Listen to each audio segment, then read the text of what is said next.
Hi all, welcome you all to our new channel. मेरा नाम पावनी है। हेलो, मेरा नाम अतुल है। पावनी और मैं हम 5 साल से मैरिड हैं और शी इज़ 30, आई एम 34। हमारे 2 बच्चे हैं।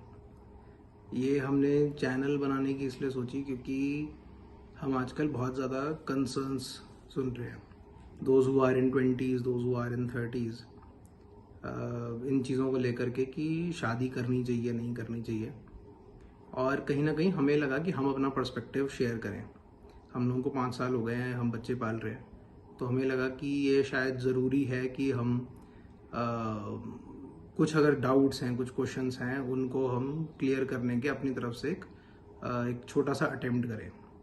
इसलिए हमने सोचा कि हमें ये एक चैनल बनाना चाहिए जिसमें हम अपने व्यू पॉइंट्स रख सकें, अलग अलग कंसर्न्स, अलग अलग क्वेश्चंस जो आ सकते हैं, हम उनको एड्रेस करने की कोशिश करें। सो स्टार्ट करते हैं।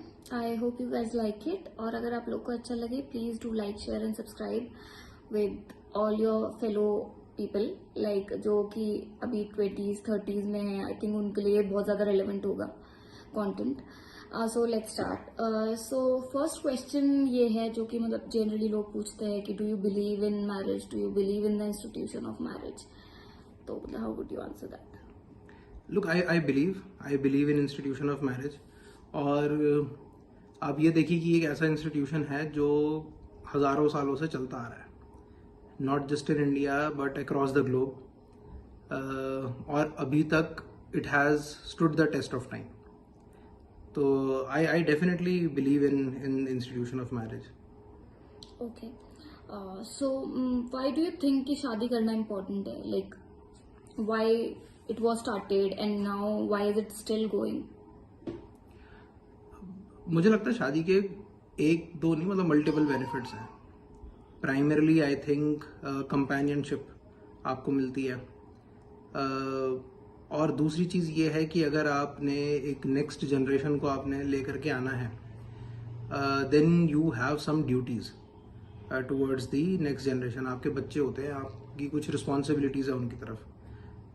उन रिस्पॉन्सिबिलिटीज़ को अगर निभाना है तो उसके लिए कुछ कमिटमेंट के साथ एक जॉइंट एज अ टीम अगर आप निभाएंगे तो वो ज़्यादा सही तरीके से हो पाएगी। This is what I believe in. एक बच्चे को माँ बाप दोनों की ज़रूरत होती है, तो इसलिए अगर आप एक मैरिड एनवायरनमेंट में हैं, आप एक उन कमिटमेंट के साथ अगर आप हैं, आप इसको कह सकते हैं कि ये एक बंधन है, लेकिन ये ज़रूरी है। इस बंधन के एडवांटेजेस ज़्यादा हैं। इसलिए मुझे लगता है कि ये ज़रूरी है कि ये एडवांटेजेस हैं शादी के, कि आपको एक कंपेनियनशिप मिलती है, आपको नेक्स्ट जनरेशन लानी है तो उसकी अच्छी परवरिश होती है। इन चीज़ों को सोचते हुए मुझे लगता है कि ये एडवांटेजेस हैं शादी के।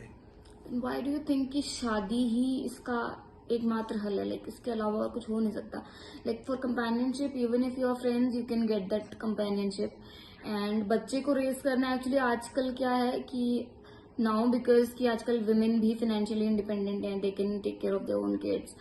पहले तो ऐसा होता था कि obviously that interdependence was there, जिसकी वजह से लड़कियों को तो रहना ही है लड़कों के घरों में जाके, और मतलब ही has to earn and bring the money, women has to take care of the house. तो ऐसी ड्यूटीज थी जो कि आजकल सब मिक्स हो गया। वुमेन आर डूइंग बाहर का job, guys are also taking care of the house. तो ये सब कुछ है। तो मतलब आजकल ड्यूटीज ऐसा नहीं है कि एक पर्टिकुलर जेंडर को एक टाइप की ड्यूटीज असाइंड हो गई हैं, इस टाइप का तो रहा नहीं है। So why still being married is important? Like to raise kids, I think women by themselves even वो सफिशिएंट हैं कि वो अपने बच्चे रेज कर सकती हैं, इवन इफ लड़का बैक ऑफ हो जाए कि भाई नहीं कर सकता मैं। नहीं, ये ठीक है। अगर मैं क्वेश्चन को सही से समझा हूँ तो इसका मतलब ये है कि बायोलॉजिकली एक लेडी ही है जो बच्चे को जन्म देती है, लेडी ही अपने शरीर में पालती है। और एक बार once a lady is pregnant, then जो आपका जो क्वेश्चन है शायद वो ये है कि भाई फिर then you don't need a man. So फिर क्यों शादी में रहना है, अगर बच्चा करना भी है तो भी। मैं इसका ये कहूँगा, एक तो चीज़ ये है कि पहली चीज़ जो बच्चा है उसको फादर की ज़रूरत होती है। जब बच्चा बहुत छोटा है तो मदर की ज़्यादा ज़रूरत होती है, बट जैसे जैसे बच्चा बढ़ता रहता है फादर की ज़रूरत बढ़ती रहती है।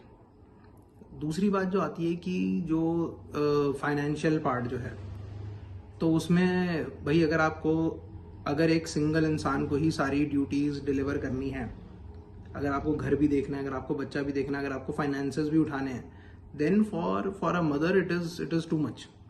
आप एक ही इंसान के ऊपर बहुत सारा प्रेशर डाल रहे हो। अगर ये सेम रिस्पॉन्सिबिलिटीज़ एक टीम के तौर पर अगर आप इसको आगे लेकर के चलें तो वो बहुत अच्छे से निभाई जा सकती हैं ड्यूटीज़। और उसको ज़रूरी नहीं है कि हम ड्यूटीज़ के तौर पर ही लें उसको आप एज अ फन एक्टिविटी भी आप उसको ले सकते हो। आप बच्चे को बढ़ता हुआ देखते हो तो वो भी उसका भी अपना एक अलग मज़ा है। और हाँ ठीक है, उसमें it can be tiring, but मतलब हम होता ऐसा कि भाई हम कभी क्रिकेट खेल रहे हैं, फुटबॉल खेल रहे हैं, it can be tiring but it is fun. बच्चा पालना भी मुझे यही लगता है कि हाँ, आप बच्चे को बढ़ते हुए देखते हो, बच्चा आपसे बातें करता है, बच्चे की एक्टिविटीज, उसमें एक अलग मजा है उसका। राइट, बट दैट उसके लिए आपको शादी करने की जरूरत नहीं है ना। एज लॉन्ग एज आपको एक दूसरे का साथ पसंद आ रहा है, एज लॉन्ग एज कि आपको एक दूसरे के साथ रहना अच्छा लग रहा है, आपको अपने बच्चों को ग्रो होता हुआ देखना अच्छा लग रहा है, as long as everything is right, तब तक तो आप बिना मैरिज के भी साथ रह सकते हो, right. But from the point की चीजें अगली होनी स्टार्ट होती हैं, देन यू थिंक कि यार अब हमको साथ में रहना है कि नहीं, राइट। देन अब क्योंकि आप शादी में आ गए हो तो फिर it is like you have to go to divorce and वो पूरा लीगल प्रोसेस जो भी कुछ है वो होगा। अगर आप शादी में नहीं रह रहे हो तो you can part ways whenever you want to. So मतलब it is still better no कि भाई थिंग्स अगली होने से, क्योंकि बच्चों के ऊपर भी तो वो मेंटल इम्पैक्ट होगा इफ दे विल सी कि हमारे parents are not in that companionship relationship और not in a very good relationship you can say. तो मतलब फिर वाई मैरिज। देखिए, अगर बच्चे जो अगली वाला पार्ट है उसके लिए ज़रूरी नहीं है कि आप जो दोनों ही सिनेरियोज हैं, मैं इसको ये लेके चल रहा हूँ कि एक तरफ आप लिव इन में हो और बच्चा कर रहे हो, दूसरी साइड में ये है कि आप शादी आपने करी है और फिर आप बच्चा कर रहे हो। बच्चे के लिए तो पेरेंट्स सेम ही है, whether you are legally bounded और नॉट, बच्चे के लिए तो दोनों सेम है। तो अब अगर आप लिव इन में रह करके थिंग्स आर टर्निंग अगली, वो भी बच्चे को नेगेटिवली इम्पैक्ट करेगा। आप अगर शादीशुदा हो, आपने legally if you are married, आप रजिस्टर्ड शादी में हो, तो भी अगर इफ थिंग्स आर टर्निंग अगली तब भी वो बच्चे को नेगेटिवली इम्पैक्ट करेगा। बट आई थिंक वो सोशल प्रेशर नहीं होता है ना। When you are married you have that social pressure कि अब तो आपको साथ सब everybody knows that you are married to this guy and you have to be together. और वो लॉन्ग प्रोसेस है कि कोर्ट में जाएंगे तो भी बहुत लंबा टाइम लगने वाला है कि डिवोर्स होगा, ये होगा, वो होगा। तो मतलब उसमें तो ऐसा कुछ नहीं है। वेन एवर यू वांट कि आप म्यूचुअली डील कर सकते हो इस चीज से। तो मतलब ओके, ये जो पूरी सेटअप बना है, जो पूरी व्यवस्था बनी है, ये देख करके बनी है कि how everyone can live a happy life. अगर आपको कोर्ट्स में भी जाना है तो कोर्ट की भी कोशिश ये रहती है कि चीज़ों को अगर पैचअप किया जा सकता है तो पैचअप करा जा सके। और मैं ये नहीं कह रहा हूँ कि भाई अगर आपकी शादी जो है वो आपके लिए सफरिंग बन गई है then also you have to continue. मैं ये एडवोकेट नहीं कर रहा हूँ, बट मेरा कहना ये है कि अगर if there is a sense of commitment तो आप चीज़ों से इतनी जल्दी बैकआउट नहीं करते हो।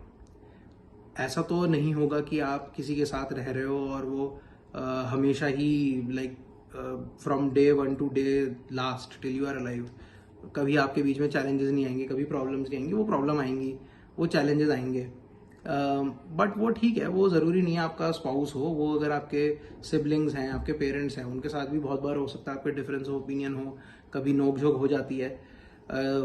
बट वो चीज़ की वजह से अगर आप ये सोच रहे हैं कि भाई ठीक है we should part our ways, तो आप वो सोचिए कि जो बच्चा है उसके ऊपर भी उसका नेगेटिव इम्पैक्ट पड़ेगा।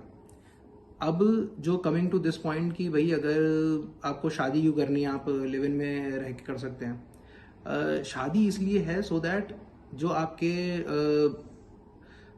It is basically to protect and primarily in India it is basically to protect the lady more. अगर आपके बीच में कोई एक शादी is more like you know एक एग्रीमेंट है कि हाँ हम दोनों साथ में आएंगे, साथ में फैमिली करेंगे, जो हमारा बच्चा होगा वो हमारी जॉइंट रिस्पॉन्सिबिलिटी है।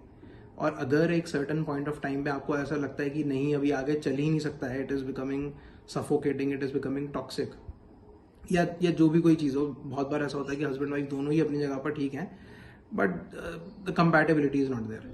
अंडर सच सिचुएशन आपने सोच लिया कि हमें पार्ट करनी है, तो अगर आप लीगली बाउंड हो तो at least the courts can come in और वो ये डिसाइड कर सकते हैं कि ठीक है भाई, आपको चाइल्ड केयर के लिए इतना इतना पैसा देना है। वो ये कर वो मतलब इस टाइप की चीज़ें आ सकती हैं, सो दैट दोनों पार्टीज जो हैं वो अपने अपने तौर पर अब ऑब्वियसली बात है, अगर रिश्ता टूटेगा तो दुख तो होगा, लेकिन वो उसमें होगा कि चलिए ठीक है, जो दुख है उसको कोशिश किया जाए कि कम से कम हो, जो लॉस है, जो डैमेज है, वो जितना कम करा जा सकता है उतना कम करने की उसमें कोशिश रहेगी, अगर if it is legally bound. Otherwise if it is not legally bound, then the possibility कि कोई एक पार्टनर को बहुत ज़्यादा हार्म हो, ये बहुत ज़्यादा इंक्रीज हो जाएगी इस चीज़ की पॉसिबिलिटी।